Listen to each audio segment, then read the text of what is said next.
কোরআনের সঙ্গে যারা বেইজ্জতি করবে, কোরআনওয়ালা তাদের সঙ্গে যারা বেইজ্জতি করবে, তারা দুনিয়ায় লাঞ্ছিত হবে, আখিরাতেও লাঞ্ছিত হবে।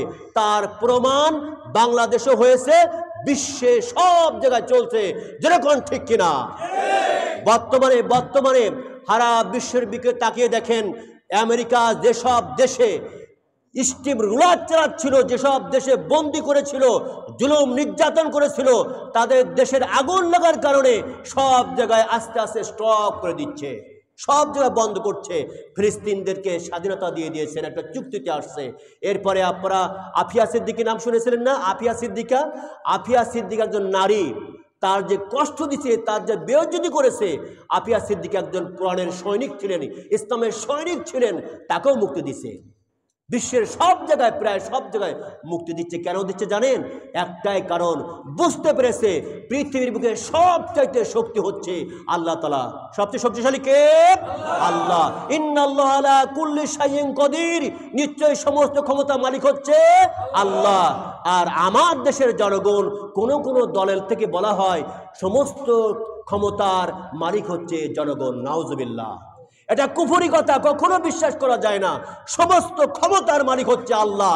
যদি এটাকে বিশ্বাস না করে, সে কুফরি করে ফেলল। জনগণ ক্ষমতার মালিক না, ক্ষমতার মালিক হচ্ছে আল্লাহ। আল্লাহ নিজেই বলছেন, ইন্নাল্লাহ আলা কুল্লি শাইইন কদির, तमाम পৃথিবীতে সবার চাইতে আমি আল্লাহ সবার চেয়ে ক্ষমতা বেশি, আমার ক্ষমতা সবচেয়ে বেশি। তোমরা সব আমার সৃষ্টি, আমার মতো তোমরা কেউ নও। সুতরাং সেখানে কেমন করে বলি যে আমরা ক্ষমতাবান? প্রাণে ভাইরা, আমেরিকা এত পাওয়ার তারা আজকে বসে পড়েছে। ইনশাআল্লাহ ইসলামের বিজয় হবেই হবে। করে ইনশাআল্লাহ ইসলামের বিজয় হবে। বাংলার জমি শুধু না, বাংলা, ভারত, পাকিস্তান সহ তাম বিশ্বে সব জায়গায় কালেমার পতাকা উঠবে। সমস্ত ইহুদি খ্রিস্টান সব বিপদ যাবে, কালেমা উড্ডীন হবে তাম পৃথিবীব্যাপী ইনশাআল্লাহ। সেই দিন চলে আসতেছে, ভয়ের কোনো কারণ নাই।